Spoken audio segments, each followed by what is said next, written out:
Estamos estudiando la primera carta de los Corintios y como el mismo nombre lo dice, es una carta, es una epístola. No es un libro de pronto teológico donde podríamos encontrar de pronto, ¿no? Los libros teológicos son así divididos por temas, ¿no? Sino dice tema número 1, salvación, tema número 2, Espíritu Santo, tema número 3, el pecado y así. Esta es una carta y por lo mismo de que es una carta, vemos que Pablo constantemente está cambiando de temas, por así decirlo. ¿Por qué? Porque había una realidad en Corinto. ¿Cuál era la realidad? Vimos del primer capítulo hasta el capítulo 7 aproximadamente que habían problemas en Corinto, problemas de inmoralidad, problemas de divisiones, problemas de que estaban evaluando de alguna manera a las personas que estaban sirviendo ahí bajo un liderazgo como Apolo, Cefas o mismo Pablo, que en algún momento había comenzado esta iglesia. Los estaban evaluando con sabiduría humana, ¿no? Y de pronto esa sabiduría humana los estaba llevando a pensar que de pronto Pablo es mejor, o Cefas es mejor, o Apolo es mejor, y ahí. Y Pablo habla y exhorta a la iglesia de Corinto que ya no deben de evaluar las cosas de esa manera, sino que con la mente de Cristo, bajo la sabiduría de Dios. Y cuando vemos las cosas bajo la sabiduría de Dios, a quien vamos a entronar, por así decirlo, y a quien vamos a glorificar no es a un hombre, sino es al mismo Cristo. Y Pablo les ha dicho, yo no me he crucificado por ustedes, Cristo es el que se ha crucificado. De tal manera que Pablo llama a la unidad en medio de una división que había entre los hermanos de Corinto, ¿no? Por afinidad quizás con uno u otro predicador. Había problemas de inmoralidad y la iglesia de pronto, más allá de confrontar o de lamentarse, de dolerse por el pecado tan dañino que estaba dentro de la iglesia, que era la inmoralidad, ¿no? Un joven dice se estaba acostando con la esposa de su padre, ¿no? Es decir, por así decirlo, con su madrastra. En la iglesia se envanecía de eso. Decían, tan maduros somos que igual él es bienvenido, algo así, ¿no? Y Pablo dice, ¿qué hacen envaneciendo cuando deberían de lamentarse, deberían de dolerse, y ese dolor debería llevarnos a confrontar a ese tipo, ¿no? Y Pablo, por cierto, dice, yo he hecho un juicio sobre esa persona, pero no un juicio en su criterio, sino con la palabra, ¿no? Entonces Pablo le dice, erradiquemos la inmoralidad. Y así habían problemas en Corinto. Pero a partir del capítulo 8 en adelante, 8, 9 y 10, Pablo comienza a responder preguntas que le habían hecho, ¿no? Y básicamente en estos 3 capítulos ha respondido preguntas en cuanto a la libertad cristiana, ¿no? Esta libertad que de alguna manera habían malinterpretado el mensaje de Pablo. Pablo vemos explícitamente que hablaba de la libertad cristiana en el sentido de que en Cristo somos libres ¿de qué? Del pecado, y que somos salvos por gracia.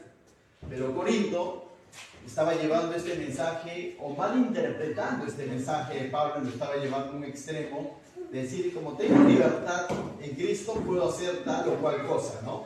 Y Pablo comienza a hablarles, a decirle, esa libertad que ustedes tienen en Cristo, que ciertamente es así, pero ¿saben qué? Tiene que estar calibrado por el amor. No solamente decir, bueno, me parece bien o me parece mal, sino que deben de considerar muchas veces al prójimo, y todo lo que ustedes hagan, les he dicho Corinto, deben de glorificar primeramente a Dios. Y es en ese sentido que les dice estos pasajes que quizás son bien conocidos, que dicen, ¿no? Todo me es lícito, mas no todo bien.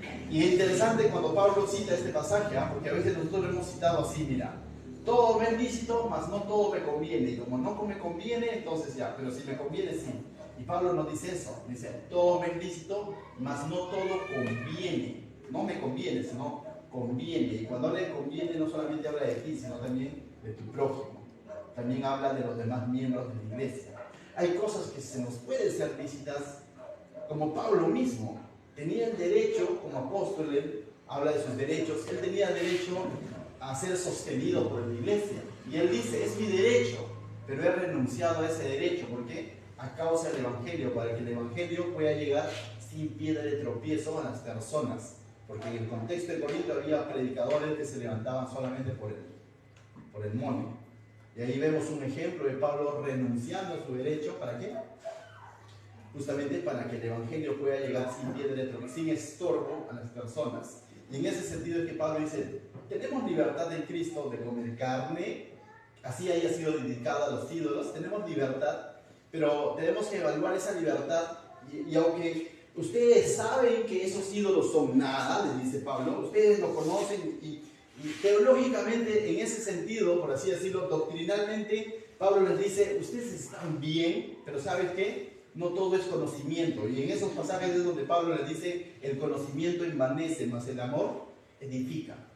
De tal manera que el cristiano no solamente se va a dejar guiar ya solamente por conocimiento puro, sino también por el amor.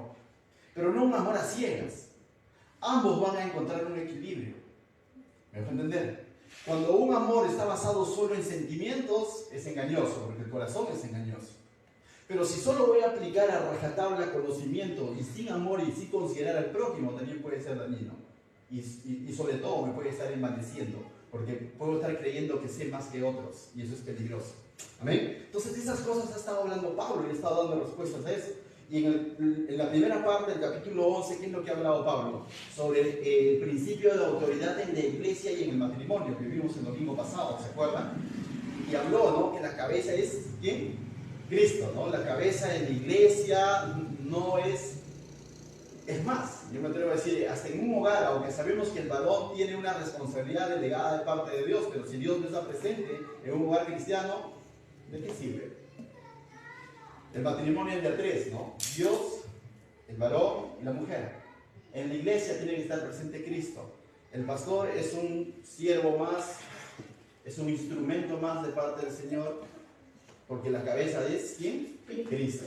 Y hoy vamos a ver ya del verso 17 al 34 de este capítulo 11 de 1 Corinto, donde Pablo va a hablar y va a hacer correcciones, va a dar instrucciones en cuanto a la cena del Señor, ¿correcto? Y por eso te decía, dispón tu corazón porque vamos a terminar celebrando la cena el día de hoy. Bien, entonces todos me acompañan, vamos a leer del verso 17 en adelante. Pero al anunciaros esto que sigue, no os alabo. Pablo comenzó el capítulo anterior, o este capítulo, diciendo, de esto los alabo, ¿no? Pero ahora dice, de esto no los alabo. En otras palabras, esto no me agrada, esto no está bien. Y Pablo dice, ¿no? Pero al anunciaros esto que sigue, no os alabo, porque no os congregáis para lo mejor, sino para lo peor. Contexto, nuevamente, Corinto. Vamos a hacer un contexto rápidamente. Me adelanto pasajes adelante por todo lo que va a decir, pero básicamente cuando ellos celebraban la Santa Cena, no es tanto como en nuestros tiempos, ¿no? Donde básicamente nos hemos quedado, por así decirlo, con lo esencial de la Santa Cena, ¿no? El jugo de uva y el pedazo de pan que compartimos unos a otros. En aquel momento en realidad se realizaba una cena, y a esas cenas lo llamaban reuniones ágape, o reuniones de confraternidad, o reuniones de amor. Entonces, es donde encontramos toda esa información en la Didaqué, que es un libro de los apóstoles. No forma parte de la Biblia, pero nos ayuda a poder comprender cómo eran sus reuniones aquel entonces. Aquel entonces celebraban las cenas ágape, que vienen a ser cenas de confraternidad, cenas de comunión, y como tú sabrás, ¿no? La comida une, ¿no? O sea, porque ¿quién come mudo? El que menos come y está masticando está hablando, mala educación, pero por lo general lo que voy a decir es que cuando compartimos algo, eso une. Tú no compartes un alimento con cualquiera, ¿no? Sino compartes un alimento con personas con quien tú tienes afinidad. Y en aquel momento estas cenas tenían ese propósito justamente de reunir, de unir a la iglesia, ¿no? De reunir a los hermanos y todos comer juntos como una familia, y cada quien llevaba sus alimentos, ¿no? Cada quien, es más, llevaba sus alimentos y podían compartir. Esa era la finalidad, compartir. La finalidad era tener coinonía unos con otros. Y finalmente cerraban con broche de oro, por así decirlo, cerraban celebrando la Santa Cena, lo que nosotros hoy en día conocemos, partiendo el pan y compartiendo la copa, ¿no? Entonces ese era ya el momento final de esas cenas, ¿no? Por eso lo conocen como la Cena del Señor, ¿no? Entonces, pero la finalidad, el propósito final, aparte de la comunión y todos esos beneficios que se daban en estas cenas, el propósito final era conmemorar el sacrificio de Cristo, volver a la esencia, entender por qué es que ahora son un solo cuerpo, o el cuerpo de Cristo, mejor dicho, ¿no? Porque ahora son una sola iglesia, ¿no? Entonces, básicamente era esa la finalidad. Pero los de Corintios se estaban reuniendo, pero no se estaban reuniendo para lo mejor, como dice Pablo. de por sí reunirse, congregarse, está bien, ¿no? Y es más, la Biblia nos anima a no dejar de ¿qué? Congregarnos, ¿no? Hebreos capítulo 10, verso 25 dice, no dejando de congregarnos, como algunos tienen por costumbre, sino dice, exhortándonos y tanto más cuanto veéis que aquel día se acerca. Y ahora ese día está más cerca todavía, el regreso de nuestro Señor. Entonces, la Biblia nos anima a congregarnos y eso está bien. Y los de Corinto, o los corintianos, estaban haciendo, se estaban congregando, pero como dice Pablo ahí, volvemos a leer el verso 17 de 1 Corintios capítulo 11, volvemos a leer y mira lo que dice al final. Porque no os congregáis para lo mejor, sino para lo peor, ¿no? Entonces, se estaban congregando, pero no estaban cumpliendo con el propósito de cuál era reunirse en esas cenas. ¿Por qué? Lo va a decir el verso 18 en adelante, va a explicar por qué es que Pablo dice, de esto no les hablaba y ustedes no se están congregando para lo mejor, sino para lo peor. Pablo tiene sus razones, Pablo se ha enterado, recordemos que han ido a avisarle los de Cloé, ¿no? En los primeros capítulos dice que habían ido y habían llegado, y justamente habían llegado con estas preguntas también, ¿no? En cuanto a la cena y todo lo que venimos aprendiendo a través del estudio de este libro, ¿no? Entonces, pues en primer lugar, dice Pablo, cuando os reunís como iglesia, oigo que hay entre vosotros divisiones y en parte lo creo. Pablo dice, y lo creo, ¿no? O sea, dice, he escuchado que entre ustedes hay divisiones. Y no es solo escuchado, sino me inclino a pensar que es así. Y vimos en los primeros capítulos, ¿no? Que es una de las cosas que ha corregido, donde cada quien tenía su preferido, ¿no? O sea, algunos eran Apolo lovers, otros eran Cefas lovers, otros Pablo lovers, y así sucesivamente, y eso estaba causando una división. Y Pablo ya les había dicho, Cristo no está dividido, están pretendiendo dividir a Cristo, y ahora le está diciendo, no, oigo que hay entre vosotros divisiones y en parte lo creo. Las primeras divisiones de alguna manera era por afinidad de un liderazgo, Apolo, Cefas, Pedro, que es Cefas, o Pablo, o mismo Cristo, el más espiritual decía, yo soy de Cristo, decía, ¿no? Y no decía, somos de Cristo, que es distinto. Cuando yo digo, soy de Cristo, estoy diciendo, tú no eres. ¿Me dejo entender? Y la idea es llamar a todos a la unidad, ¿no? No sé tú, pero yo sí, tranquilo, ¿no? O sea, hemos dicho, el yo hace mucho daño muchas veces.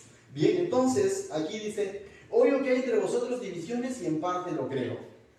Esta división, vamos a ver por el contexto que ya les hablé y también por lo que Pablo va a decir más adelante, básicamente no tanto ya era por preferencia de un liderazgo, sino esta división básicamente ya era como una especie de estratos sociales, por así decirlo, ¿no? Entonces, de alguna manera vea ese tipo de divisiones y mira lo que dice el verso 19. Porque es preciso que entre vosotros haya disensiones para que se haga manifiesto entre vosotros los que son aprobados. Algunos creen que esto es un sarcasmo de Pablo. Algunos creen, pero no estamos diciendo que sea así, ¿no? Porque nosotros no podemos interpretar de pronto cómo lo dijo Pablo. ¿Me dejo entender? Y Pablo dice, porque es preciso que entre vosotros haya disensiones. Es decir, como que es preciso que entre ustedes haya divisiones, pero Pablo lo está diciendo para qué, mira. En otras palabras, como que Pablo está diciendo, y en parte, como que es bueno que Dios permita que sucedan o salgan a la luz estas cosas. ¿Por qué? Dice, para que se hagan manifiestos entre vosotros los que son aprobados, para poder evidenciar realmente quienes realmente están buscando agradar el corazón de Dios, para poder evidenciar quienes realmente están siguiendo a Cristo de corazón. Y a veces es necesario que sucedan estas cosas. Las divisiones son dolorosas, ¿no? En algún momento hemos pasado por situaciones como esas, no en esta iglesia que yo sepa, pero en el lugar donde nos ha tocado servir, más de uno quizás ha pasado por este tipo de situaciones. Y a veces en ese momento no comprendemos porque como que decimos, Señor, ¿qué está pasando, no?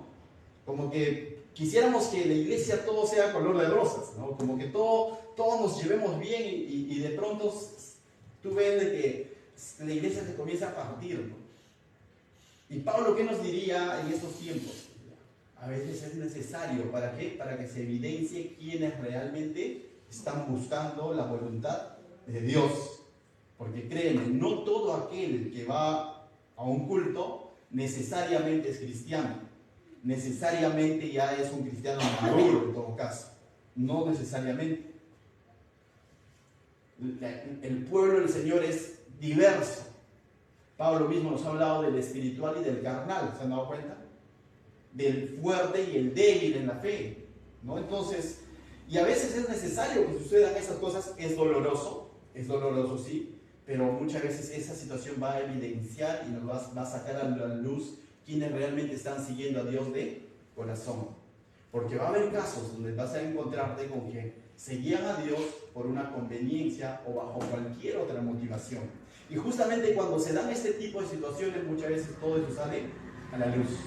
Quienes realmente siguen a Cristo y continúan en los caminos hasta hoy en día del Señor, y muchos quizás dejaron de hacerlo bajo sus propias razones, pero no hay excusas ante el Señor. Amén.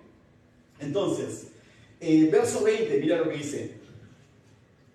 Dice, cuando pues, ahora le va a comenzar a exhortar, ¿no? Cuando pues os reunís vosotros, esto no es comer la cena del Señor, me está diciendo, ¿no? Cuando ustedes se reúnen, creo yo, ¿no? Es que aunque no dice las preguntas que le hicieron a Pablo, pero él comienza a responder preguntas, hemos dicho, ¿no? Pero creo yo que Pablo sabía los detalles y por eso es que Pablo se anima a decir todo esto, ¿no? No los alabo, se están reuniendo para lo peor y ahora les dice, cuando pues os reunís vosotros, esto no es comer la cena del Señor. Pablo tiene sus razones, Pablo no está diciendo esto al azar, Pablo tiene sus razones para decir esto, ¿no?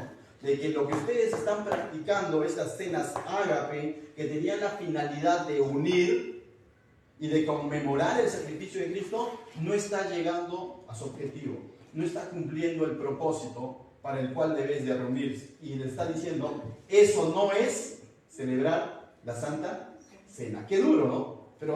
Pero a veces es necesario. Y qué bueno, por un lado, no bueno en el sentido de que debe suceder esto continuamente así, pero en parte digo, qué bueno que, porque de esto que sucedió, Pablo, o Dios hoy en día trae una enseñanza también para la iglesia, para poder nosotros reflexionar si realmente nos estamos congregando y reuniendo para lo mejor o para lo peor.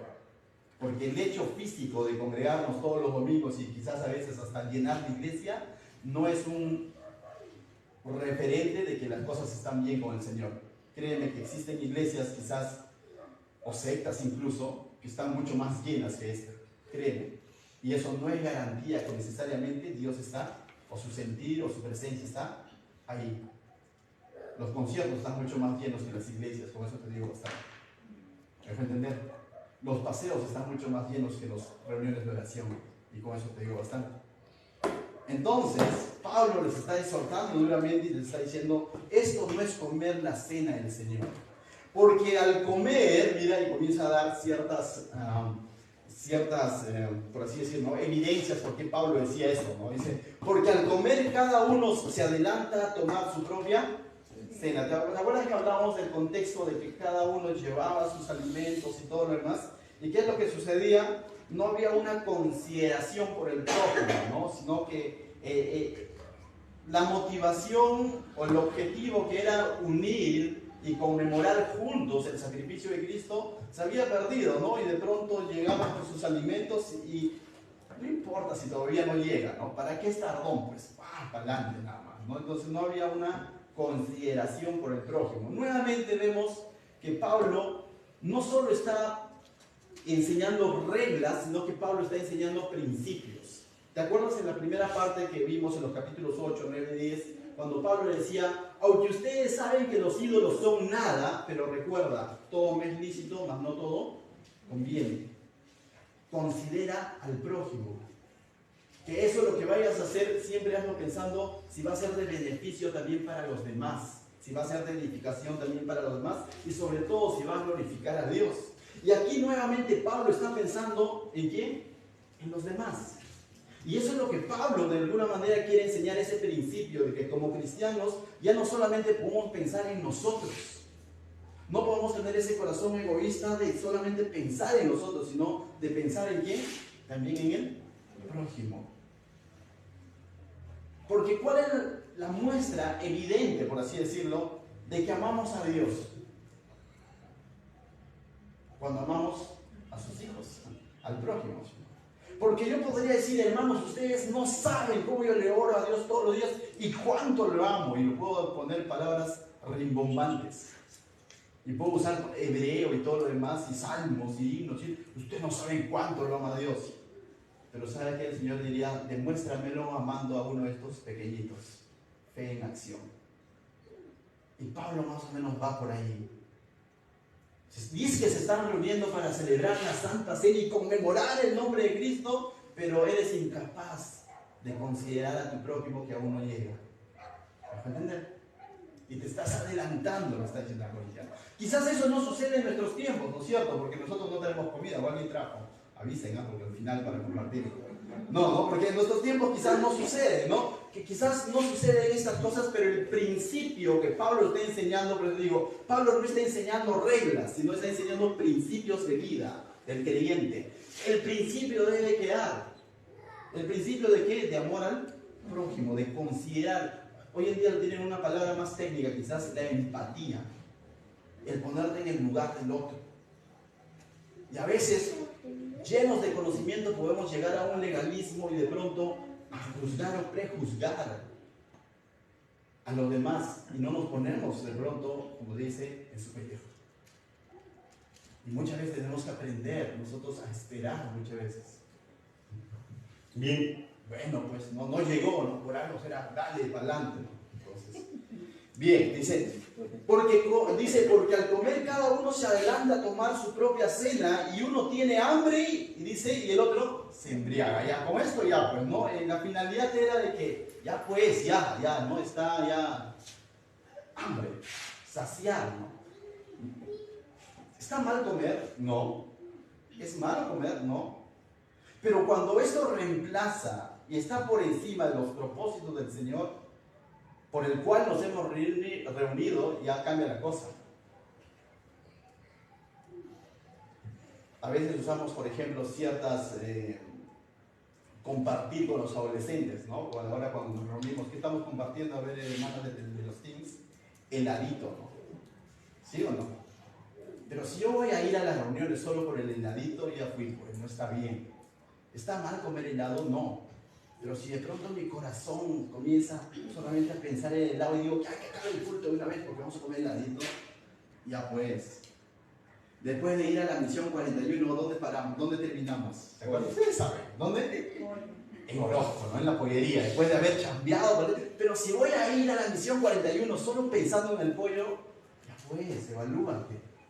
Estás haciendo físicamente, literalmente estás cumpliendo, quizás, o aparentemente quizás estás cumpliendo con el Señor y estás sirviendo y todo lo demás, pero si tu propósito final es el pollito, no es así, ¿no? Sabemos de que comer pollo es malo. No. Bueno, en exceso, no mucha grasa, pero de comerlo de vez en cuando, porque vamos 1 o 2 veces al mes, no está mal. Pero si esa va a ser mi intención y de pronto me olvidé que estoy yendo para servir al Señor, para glorificar su nombre, perdió el sentido. Algo así sucedía con estos, ¿no? Y ellos llegaban al punto incluso de, ¿qué dicen? Embriagarse. De cometer algo mucho más abierto, ya que es pecado. Celebraban la Santa Cena con vino. Pero estos ya se iban, como se dice, y se pasaban, excedían, ¿no? Y habían perdido totalmente el propósito de lo que realmente era la Santa Cena. ¿Me va a entender? Y es por eso que Pablo es duro al decirlo, de esto no los alabo, se reunir para lo peor, esto no es celebrar la cena, y Pablo es claro, ¿no? Es claro en eso. Verso 22 dice, pues que no tenéis casa para que comáis y bebáis, y con eso Pablo está diciendo, come en tu casa, o sea, comer no está mal, o menospreciáis la iglesia de Dios y avergonzáis a los que no tienen nada. Y ahí vemos otro detalle más por el cual Pablo está de pronto confrontando y diciendo estas palabras duras a los hermanos de Corinto. Lo que le está diciendo, ustedes están menospreciando el cuerpo del Señor, la iglesia. Están menospreciando, no solamente es a la persona que estás menospreciando con esa manera de actuar sin considerar al prójimo. Recuerda, Cristo ha muerto por ese prójimo que de pronto tú no estás dispuesto a esperar o a considerarlo entonces. Peor ahí, aún todavía cuando dice, y avergonzáis a los que no tienen nada. Esto, haciendo con la información que nos brinda la Didaqué, esto es de que, como te decía al principio, ¿no? La iglesia en sus comienzos estaba conformada por distintos estratos sociales. Muchos de ellos todavía estaban en una posición de esclavo y muchos de ellos eran comerciantes. Recordemos que a quién fue escrita esta carta, a los Corintios, y Corintios era una ciudad, es un puerto, una ciudad comercial, ¿no? Y de eso hemos hablado bastante. Entonces, había esas divisiones. Entonces, esas personas que llevaban sus banquetes, que llevaban sus comidas, se adelantaban a comer, no consideraban al prójimo y ni siquiera consideraban si su prójimo llegó o no, porque dice, o menospreciáis, dice, a los que no tienen nada. También había de aquellos que iban porque querían ser partícipes de conmemorar a Cristo, querían ser partícipes de estas reuniones, pero su condición no les daba y no llevaban nada, ¿no? Y si llevaban, no sé, pero aquí Pablo dice que no llevaban nada. ¿Y cuál es lo más sensato, lo más lógico que debe de ocurrir en un creyente cuando ve este tipo de situación? Compartir. Porque la idea era compartir, unir a la iglesia y que no se vean evidenciados estas diferencias de estratos sociales, sino al contrario, eres mi hermano en Cristo. Aquí en la iglesia no eres ni trabajador ni esclavo, somos uno en Cristo. ¿Me dejo entender? Ya no hay judío ni griego, ya no hay esclavo ni libre, ya no hay varón ni mujer, todos somos iguales, por todos Cristo ha entregado y derramado su misma sangre y la misma cantidad. Nadie podría decir yo valgo más. Pero con esta actitud estaban menospreciando y avergonzando a los que no tenían las condiciones económicas. Y eso es lo que estaba pasando. ¿Qué os diré? Dice Pablo. Os alabaré, en esto no os alabo. Entonces, Pablo está siendo claro, ¿no? En esto no os alabo. Porque ustedes lo que están tratando es saciar prácticamente sus propios deseos. Comer, beber, hacer las cosas a su manera y olvidar el propósito para el cual deberían de reunirse. Y te decía, quizás hoy en día no atravesamos ese mismo caso de la cena, del ágape, porque no lo hacemos frecuentemente, más que quizás a un paseo, un bautizo, ¿no? Tenemos nuestra comida común. Es por eso que a veces como iglesia no digo que sea una regla, pero preferimos hacer una sola olla y que a todos se les sirva sin nombre, ¿no? Así, para cualquiera, como dicen, ¿no? Y no por nombre, ¿no? Esto se lo entregas al pastor, parte de tierra. No, nada. El pastor es el último en comer, ¿no? Porque, y de alguna manera para cuidarnos de ese tipo de divisiones o de roces que podría haber, ¿no? O sea, de alguna manera, quizás ahí en eso podríamos quizás acercarnos un poco, ¿no? ¿Por qué? Porque la idea no es saciar nuestros propios apetitos o nuestros propios deseos. La idea es hacer estas reuniones, o la idea era esa de congregarse, de conmemorar el sacrificio de Cristo. Esa era la idea, ¿no? Y esa es la idea también cada vez que hoy en día nos congregamos, no solamente en la Santa Cena, sino cuando venimos a la iglesia. La idea no tanto es saciar mis propios deseos, porque mis deseos pueden ser engañosos. Y ayer en el conversatorio que teníamos a través, el día de ayer, ¿no? Sobre la predicación, hablábamos que hoy en día básicamente existen muchos estilos de predicar, eso es cierto, pero si pudiéramos dividir la predicación hoy en día en dos grupos, existe una predicación bíblica expositiva, que lógicamente es conforme a la palabra de Dios, y existe una predicación, quizás la palabra te suene un poco rara, ¿no? Pero antropocéntrica. ¿Qué significa eso? Que está centrada en el hombre, que pretende agradar al hombre. Y no necesariamente la predicación, la exposición de la palabra siempre va a agradar al hombre, créeme. Pero lamentablemente vemos cada vez más a través de las redes sociales, y me estoy saliendo un poco del tema, pero es parte de la realidad cristiana hoy en día, donde se va a predicar y se va a enseñar lo que el hombre quiere escuchar, y no se trata de eso. El hombre quiere escuchar que quiere escuchar ser prosperado, entonces le voy a decir que Dios lo va a prosperar, porque eso el hombre quiere escuchar. Y de pronto las predicaciones y las enseñanzas se han vuelto sensacionalistas, llenas de emociones, de cuentos bonitos y vacíos de la palabra de Dios. Porque estamos viviendo un tiempo a nivel sociedad de consumismo, y a veces la iglesia podría caer en eso. Enseñar lo que la gente quiere escuchar. Esa se llama la mentalidad de cliente. Y en ese sentido yo reflexiono y digo, qué bueno que estemos realizando los estudios de verso a verso, de capítulo por capítulo, de libro por libro. ¿Por qué? Porque es el Señor el que pone la agenda. Y de pronto no es que yo pensando, diciendo, a ver, hoy día voy a saciar el corazón del hermano o de la hermana tal, sino es Dios. Y es algo de lo que lo debemos cuidar. Dice, oye, porque si tú predicas de pecado, la iglesia va a quedar vacía, pero si la Biblia dice que es así, es así. No me puedo de pronto volver selectivo y predicar lo que la gente quiere. ¿Me dejo entender? La idea entonces no es tanto saciar nuestros propios deseos, sino la idea es hacer la voluntad de ¿quién? De Dios. Y cuando nos reunimos y nos congregamos, esa debe ser nuestra finalidad. Ese debe ser el propósito por el cual nos congregamos. Adorar y glorificar a Dios y ser ministrados por su palabra. Y no saciar los deseos de nuestro corazón. Porque los deseos de nuestro corazón pueden ser engañosos. Pero Dios sabe lo que nosotros necesitamos. Y en ese sentido debemos rendir nuestros corazones a Dios. Y Pablo termina diciendo esta parte, en esto no os alabo. Verso 23 dice, y Pablo va a decir lo que realmente es la Santa Cena en todo caso. Todo lo que han estado haciendo, dice, eso no es cena, está diciendo Pablo.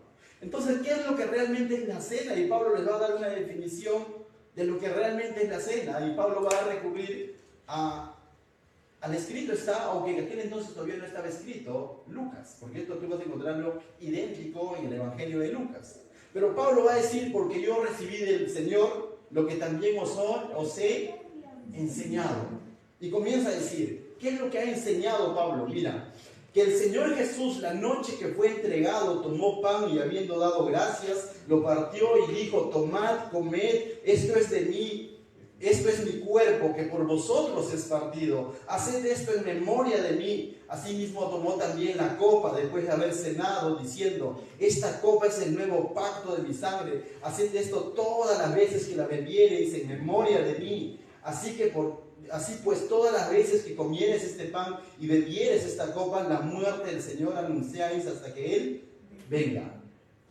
En realidad, no sabemos cómo es que Pablo recibió esto del Señor, pero si él lo dice, yo lo creo.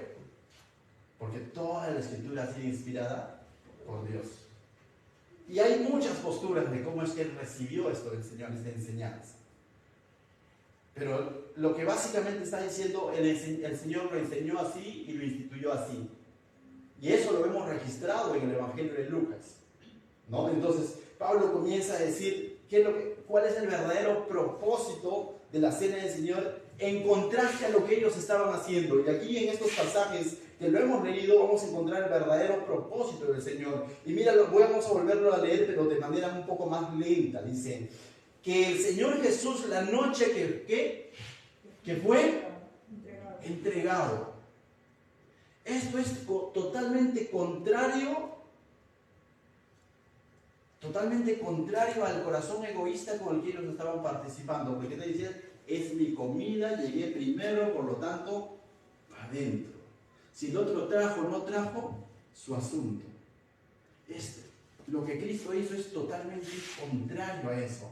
Cristo dice, fue entregado. Y ahora cuando decimos Cristo fue entregado, recordamos brevemente, fue arrestado, fue traicionado. Esta palabra entregado implica muchas cosas. Ahora uno dice, no le quedaba de otra, podríamos decir, y es así, no. Porque vemos claramente que cuando Pedro lo quiso defender cuando lo estaban traicionando o entregando, o cuando vinieron los soldados a llevárselo y Pedro lo quiso defender, ¿qué dijo Jesús? Cuando Pedro sacó la espada. Pedro, no nos queda de otra, déjales, nos van a golpear, le dijo eso. Dijo, Pedro, ¿qué haces? Devolvió la oreja del soldado y luego ¿qué dijo? ¿Acaso no vendría una legión de ángeles o no vendría mi Padre? pero simplemente él dijo, a él no se le quitó la vida, sino él la entregó. En últimas instancias, aunque parece que los judíos y los soldados se los llevaron, pero en últimas instancias él tenía el poder de librarse de eso. Y dice, yo entrego mi vida. Y porque este es el mayor amor que puede tener un amigo por su amigo, ¿qué es? Entregar su vida. Y esa es la mayor expresión de amor de Dios, cuando Cristo se entregó. Mientras que estos corintianos, y a veces podemos caer en ese error egoísta, no querían compartir un pollito a la brasa, por así decirlo. Y Pablo está comenzando a enseñarles el verdadero propósito por el cual deben de congregarse y celebrar la Santa Cena, que es recordar lo que hizo Cristo. Tomó pan y habiendo dado gracias lo partió y dijo, tomad, comed, esto es mi cuerpo que por vosotros es partido. Y hay una realidad espiritual que por ustedes, y se estaba refiriendo a su cuerpo, ¿cómo es que iba a ser partido en la cruz? ¿Cómo es que iba a ser flagelado? ¿Cómo es que iba a ser azotado, clavado, atravesado por una lanza? Le iban a colocar una corona de espinos. Y Jesús sabía lo que se le venía, pero él estuvo dispuesto a eso. Y es necesario que recordemos mucho, o que recordemos frecuentemente ese hecho, porque a veces olvidamos y en ese sentido llegamos a menospreciar nuestra salvación, porque decimos que es gratis, pero no barata, dijo alguien. Es la más cara. Que no hayamos hecho nada es distinto, pero Cristo lo hizo todo. Entonces dijo, haced esto en memoria de mí. Esa es la finalidad de la Santa Cena, finalmente conmemorar el sacrificio de Cristo. Básicamente es eso, conmemorar el sacrificio de Cristo. Pero de comienzo nada más ya no estaban pensando en nada de eso, porque estaban actuando de una manera egoísta, creando divisiones en la iglesia. En el cuerpo espiritual de Cristo, mientras que Él entregó su cuerpo en una cruz, ellos estaban ofendiendo y no estaban considerando a los demás miembros de ese cuerpo espiritual de Cristo, que es la iglesia. Y Pablo comienza a corregir, y mira lo que dice el verso 25.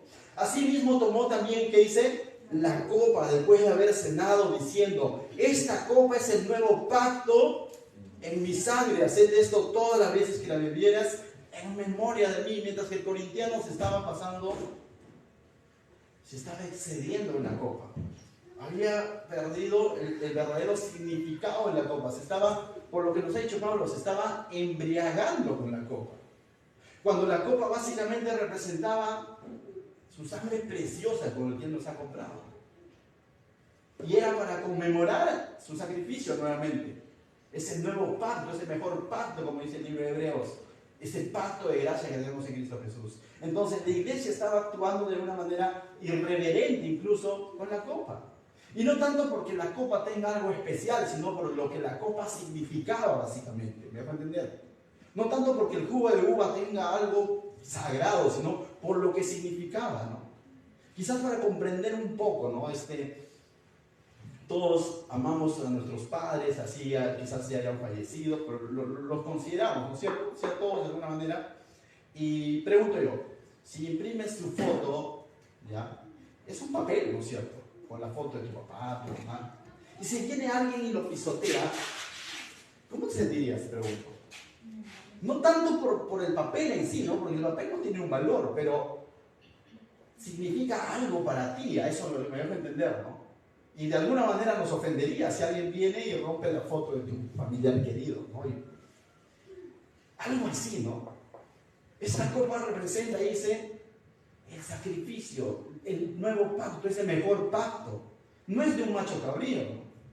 Como en el Antiguo Testamento, ¿no? Sino representa la sangre de Cristo, con el que ahora estamos bajo ese pacto de gracia. Y eso lo estábamos usando ¿para qué?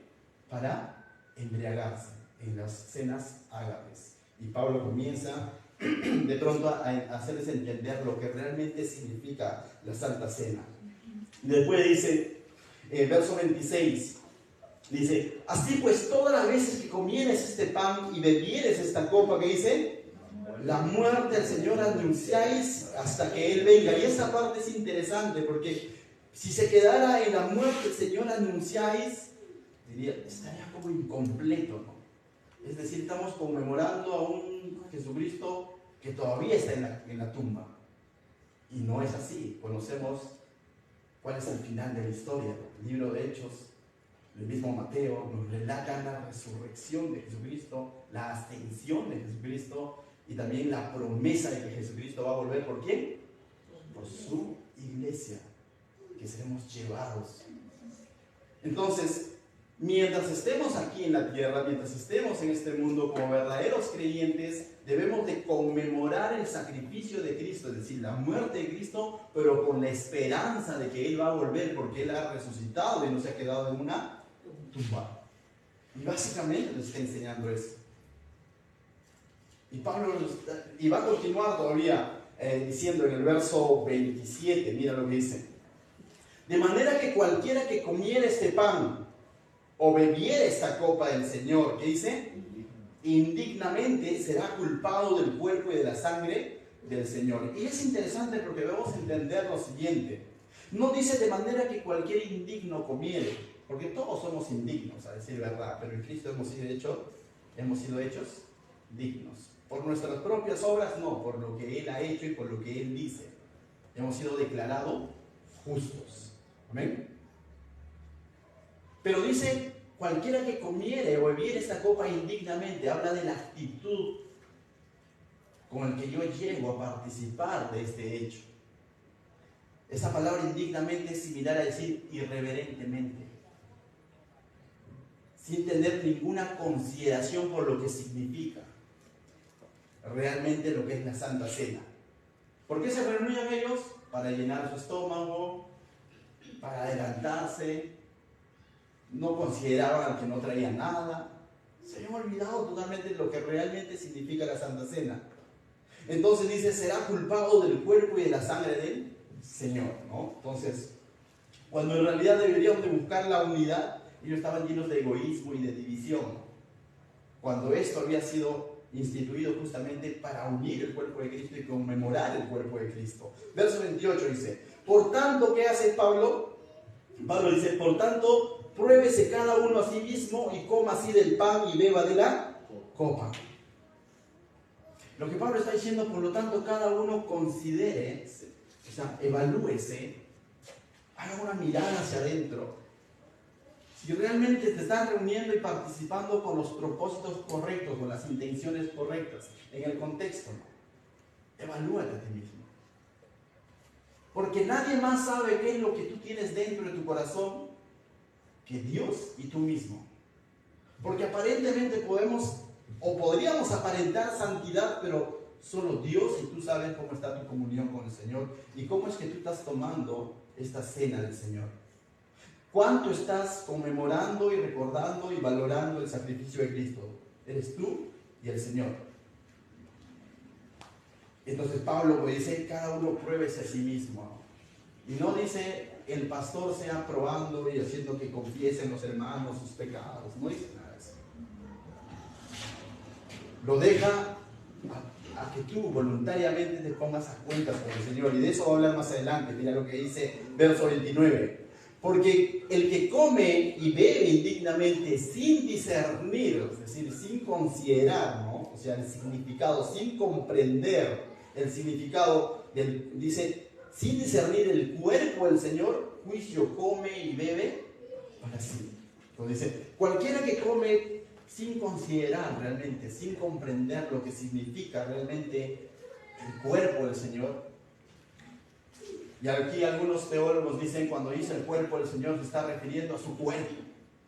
O sea, a su cuerpo que Él entregó, ¿no? A lo que y otros dicen, no están considerando su cuerpo espiritual, que es la iglesia. Yo creo que hay que considerar ambas cosas, sobre el sacrificio de Cristo, pero también considerar al prójimo muchas veces.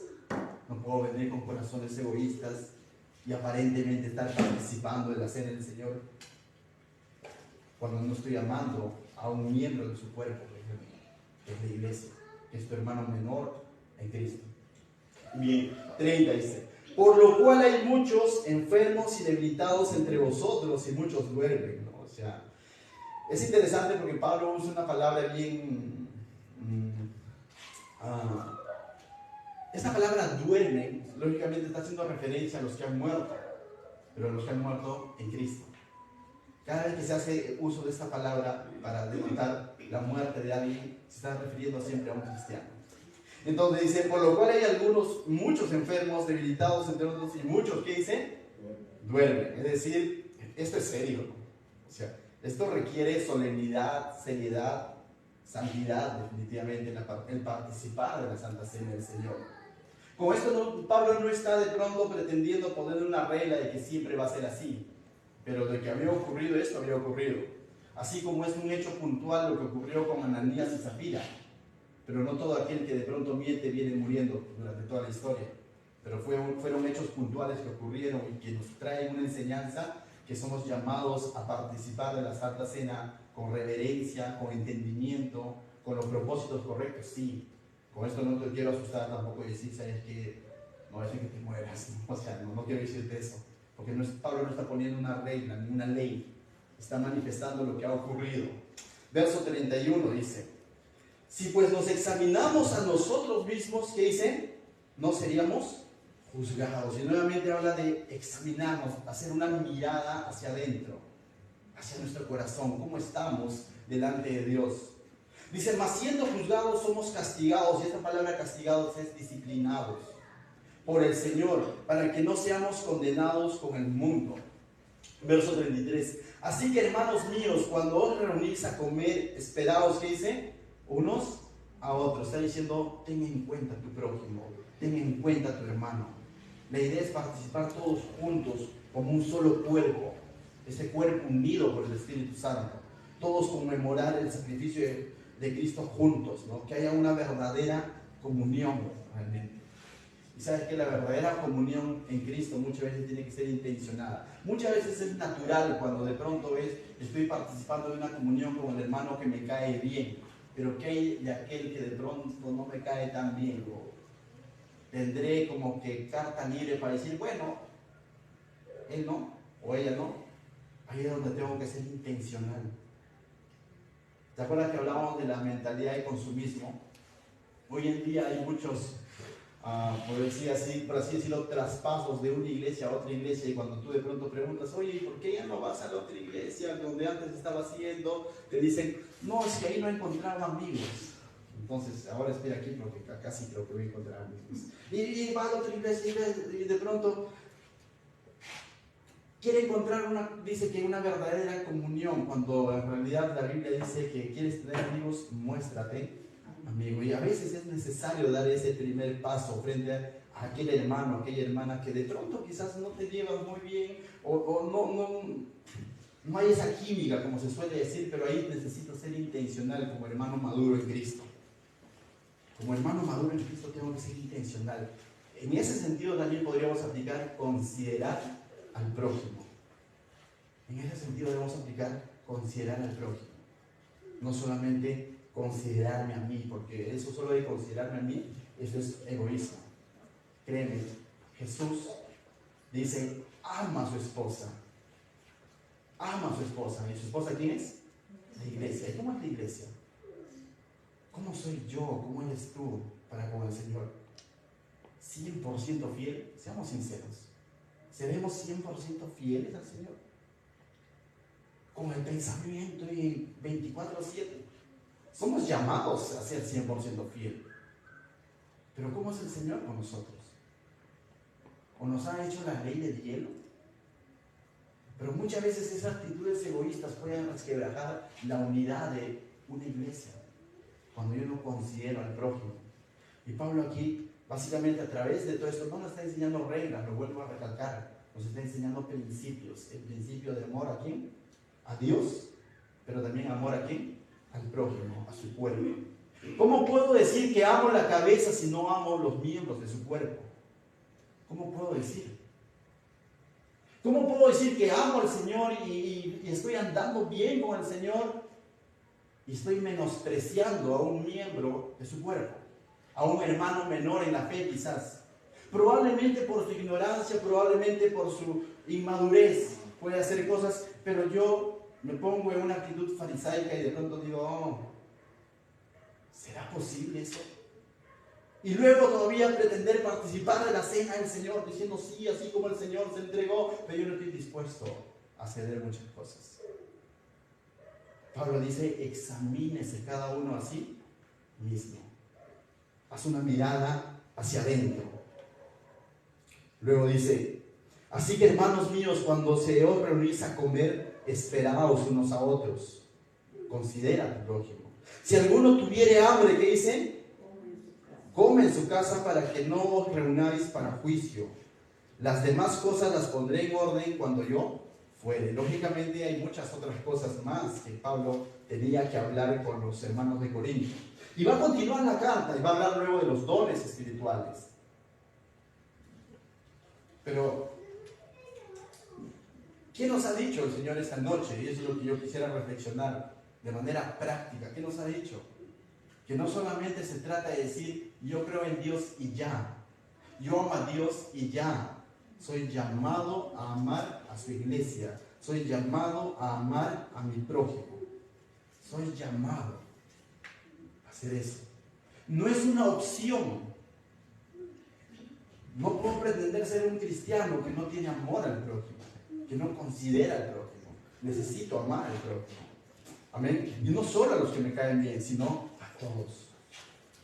Entonces, mis hermanos, siguiendo las instrucciones de Pablo, vamos a hacer lo que justamente él dice, ¿no? Pruébese cada uno a sí mismo. Y te das cuenta que estas lecciones que da Pablo, o estas instrucciones que Pablo da cuando dice, pruébese cada uno a sí mismo, o examínese cada uno a sí mismo, no es una invitación, es una apertura a que participes de la Santa Cena. Muchas veces se ha usado la Santa Cena como un círculo, una reunión cerrada, donde tú no puedes participar porque indignamente, y nos ponemos en un rol de juez de que yo determino quién es indigno y quién no es indigno. ¿Será así? Pablo mismo está diciendo, pruébese cada uno a sí mismo. Pero pruébese cada uno a sí mismo.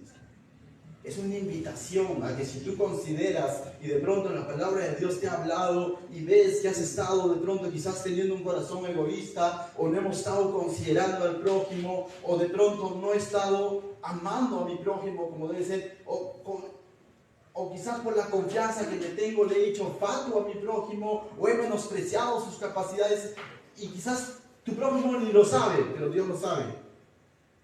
Es un buen momento para probarnos a nosotros mismos y decir, Señor, yo deseo participar de la Santa Cena, deseo conmemorar tu sacrificio, pero necesito alinear mi corazón contigo. Es una invitación a que podamos participar.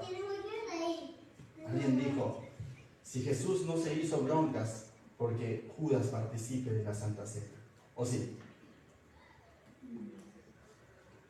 ¿Quién estuvo en la Santa Cena? ¿No estuvo Pedro, el que lo negó 3 veces? ¿No estuvo Judas, el que lo traicionó? ¿Y acaso Jesús no sabía que iba a suceder eso? Sabía. Pero fue la oportunidad, sobre todo para que ellos se puedan arrepentir, mientras Jesús hablaba y decía, este es mi cuerpo.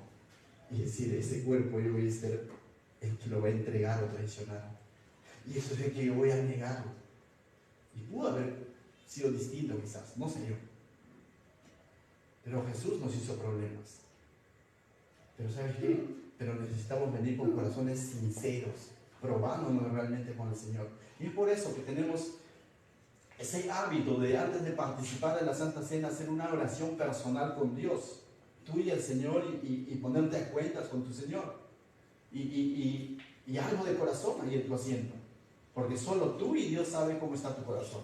Amén. Entonces, dicho eso, mis hermanos, vamos a participar de la Santa Cena y los invito a que podamos orar allí en nuestros lugares, hacer una oración personal con el Señor allí en nuestros lugares, mientras nuestra hermana Luz va a pasar con el jugo de uva y la galleta para poder participar. Oramos.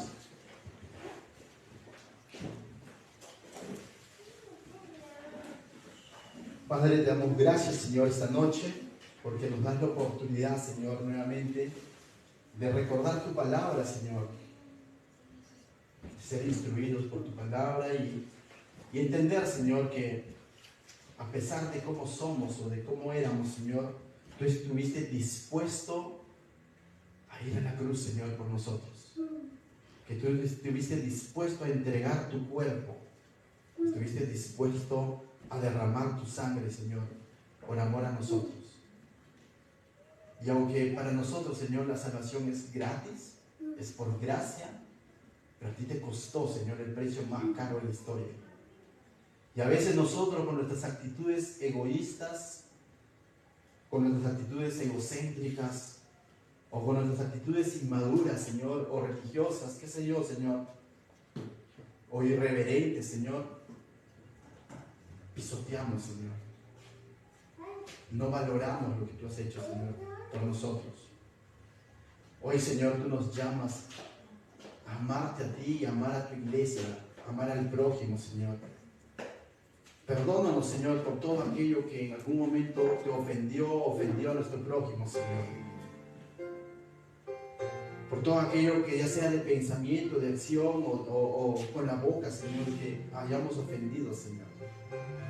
Perdónanos, Señor, por ser tan ligeros muchas veces al hablar, Señor. O incluso al pensar mal de alguien, Señor, a quien tú amas, Señor. Queremos participar de esta Santa Cena, Señor, con un corazón sincero, Señor. Con un corazón reverente, Señor. Entendiendo que en nosotros no hay mérito, Señor. Porque tú lo has hecho todo, pero tú nos haces dignos, Señor. Sin ti, Señor, seguiríamos siendo indignos, Señor. Queremos participar de esta Santa Cena y conmemorar tu sacrificio, Señor. Con entendimiento, Señor. No por vergüenza o por qué dirán, sino realmente con entendimiento, Señor. Perdóname, Señor. Perdóname por lo malo que haya hecho, Señor, para con mi prójimo, Señor. Te pido en el nombre de Jesús, Señor. Queremos participar, Señor, de esta Santa Cena. En el nombre de Jesús, Señor, gracias por darnos la oportunidad, Señor, de estar aquí reunidos, Señor, y celebrar tu Santa Cena, Señor. Gracias, Señor, por darnos la oportunidad de poder congregarnos, Señor, pero queremos hacerlo para lo mejor y no para lo peor, Señor. Queremos hacerlo para agradar tu corazón y no agradar nuestros propios corazones, Señor. Gracias te doy, Señor. En el nombre de Cristo Jesús, la gloria siempre sea para ti, mi Dios. Amén. Muy bien, hermana. La hermana va a pasar con las copas y vamos a participar de la Santa Cena. Entonces, mis hermanos, los invito a que nos pongamos de pie ahí en los lugares para poder participar de la Santa Cena esta noche. ¿Amén? Entonces,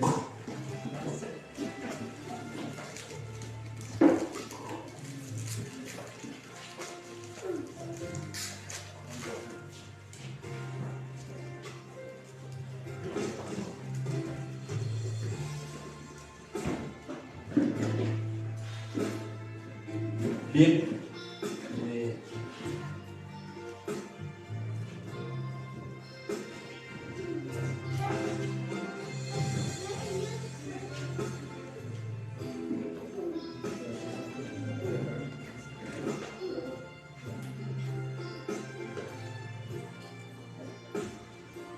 Bien, ¿estamos listos? Vamos entonces a dar lectura a la palabra de Dios. En 1 Corintios capítulo 11, verso 23 dice: porque yo recibí del Señor lo que también os he entregado, que el Señor Jesús, la noche que fue entregado, tomó pan y habiendo dado gracias, lo partió y dijo: tomad, comed, este es mi cuerpo que por vosotros es partido, haced esto en memoria de mí.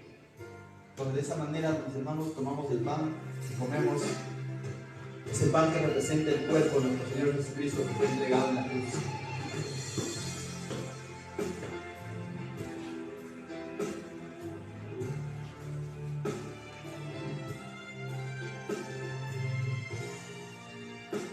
Luego dice: asimismo tomó también la copa después de haber cenado, diciendo: esta copa es el nuevo pacto en mi sangre, haced esto todas las veces que la bebiereis en memoria de mí.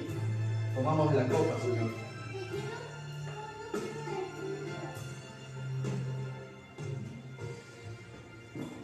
Finalmente dice: así pues todas las veces que comieres este pan y bebieres esta copa, la muerte del Señor anunciáis hasta que Él venga. Y como siempre decimos, mientras estemos aquí hasta que el Señor venga, nosotros participaremos de esta Santa Cena.